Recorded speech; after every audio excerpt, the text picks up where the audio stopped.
ভাই, আমি খুব ভুলের মাঝে পড়ে গেছি। অনেক চিন্তা হয়, রাতে ঘুম হয় না। আমার আর ফেরার কোনো পথ আছে বলে মনে হয় না। তুমি কি বলো এসব? আল্লাহর রহমতের দরজা কখনো বন্ধ হয় না ভাই। কিসের ভুল করেছ? নামাজ ছেড়েছি বহুদিন, অনেক গুনাহ করেছি, মায়ের কথা শুনিনি। মনে হয় আল্লাহ আর আমাকে মাফ করবেন না। তুমি কি জানো, রসূল সাল্লাল্লাহু আলাইহি ওয়াসাল্লাম বলেছেন, যে ব্যক্তি তাওবা করে সে এমন যেন সে কোনো পাপই করেনি। ইবনে মাজাহ। সত্যি ভাই, একদম।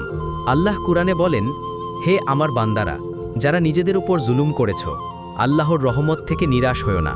নিশ্চয়ই আল্লাহ সমস্ত গুনাহ ক্ষমা করেন।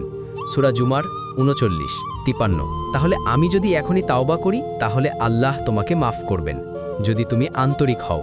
আজ থেকেই নামাজ শুরু করো, মায়ের কাছে ক্ষমা চাও, আর নতুন জীবন শুরু করো। ভাই, তুমি আমার চোখ খুলে দিলে। ইনশা আল্লাহ আমি আজ থেকেই বদলে যাব। আলহামদুলিল্লাহ। জানো ভাই, কখনো দেরি হয়ে যায় না, যদি হৃদয়টা সত্যি করে ফিরে আসে আল্লাহর দিকে।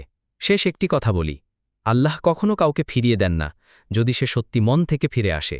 তাই হতাশ না হয়ে আল্লাহর দিকে ফিরে যাওয়াটাই হোক জীবনের নতুন সূচনা।